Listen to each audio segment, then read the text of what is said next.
Hello dear Ronins, welcome to Ronin Hood. Today it will be a multiple cut session with the special practical from Hanwei.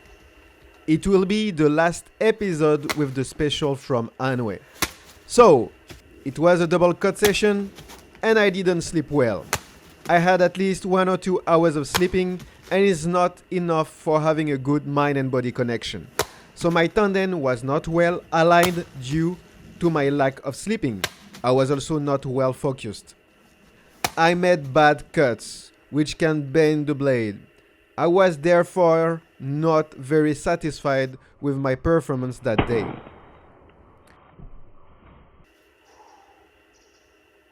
If your tanden is not correct, your body and your sword cannot be one. Your blade and your pommel tsuka has to be aligned with your tanden to be able to cut with your entire body. Your tanden results from the pressure between the tip of your sword kisaki and your shoulders. This horizontal pressure is the horizontal force. Your tanden results also from the pressure between your toes and your head.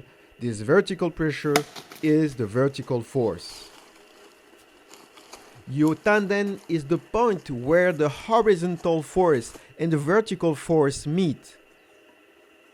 Your tanden transfers the accumulated vertical and horizontal forces from your hips to your blade. When you transfer your mass, your hips have to pass correctly the center line of your target. If I put too much power in the first move, I won't have enough time for cutting the beat of omote, flipping in the air on the correct trajectory. You need to have maximum power in the shortest distance to have a double cut. Your power comes from your tanden, so you will need to transfer 50% of your biomechanical charge energy in each cut of your double cut.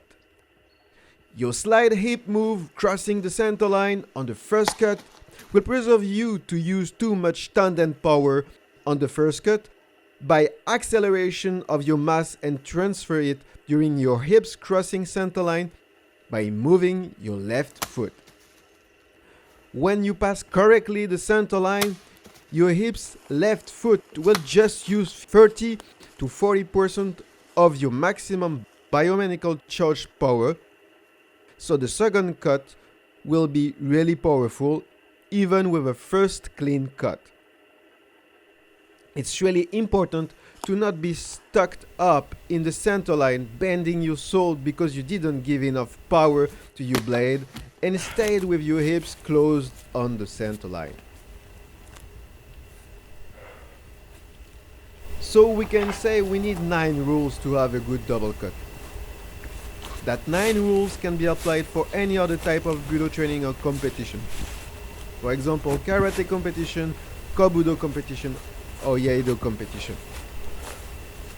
In my personal experience, I just had karate kumite and kata competition in the last 12 years.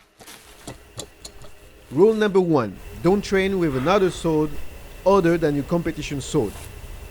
Yes, I trained too much with my iaido in the last 3 months, and my iaido is lighter than that sword, so it was a mistake on my physical preparation for this double cut session training day.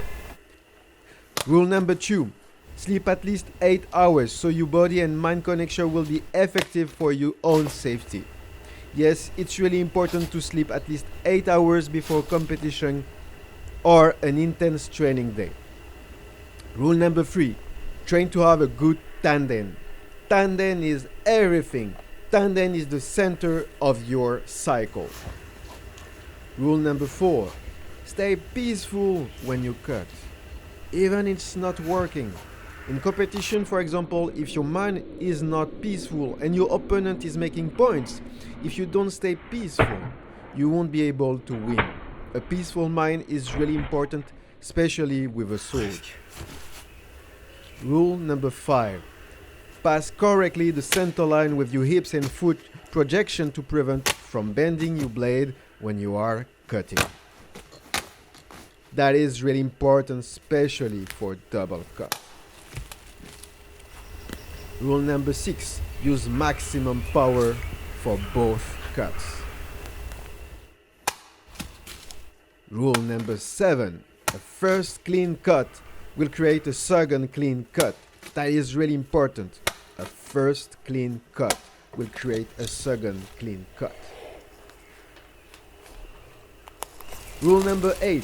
Your double cut will have to happen within a quarter of a second per move for each cut if you want to be successful. Yes, because if your angle was not perfect on the first cut, you will have a chance to cut on the second move if you are fast enough to be on a quarter of a second per move. Rule number 9.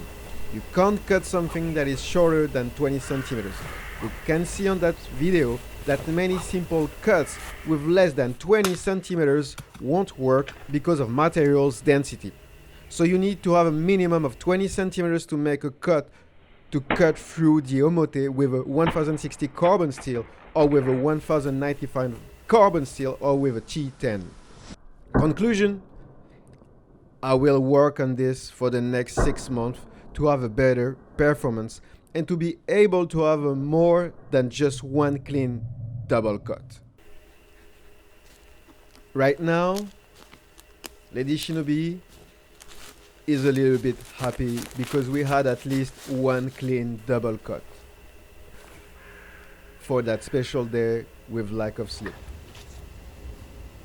So I will continue to apply that 9 rules for improving my double cuts with that special from Hanwei. We can say that because it's a 1060 carbon steel, it's a little bit more difficult than with a T10.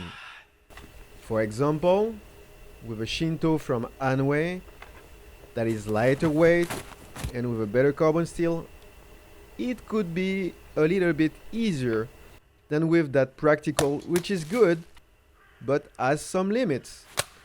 The thick grip is an advantage for maybe a one-hand cut or simple two-hand cut, but it's a little bit more difficult to use for double cuts. Because I feel even I was not on a good physical condition, the thick grip is a little bit more difficult to use than a thinner grip for double cuts because it slows down the transfer of power. I have to move quickly with my entire body, and a T10, for example, like the Shinto from Hanwei, would be easier with harder steel for cutting through omote for double cut.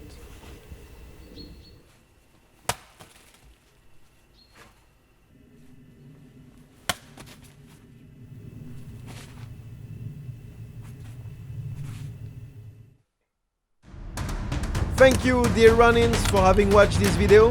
Stay focused, mind sharp, and body healthy. See you soon in the dojo for a Tanden training in karate and iaido. See you soon on Ronin Hood.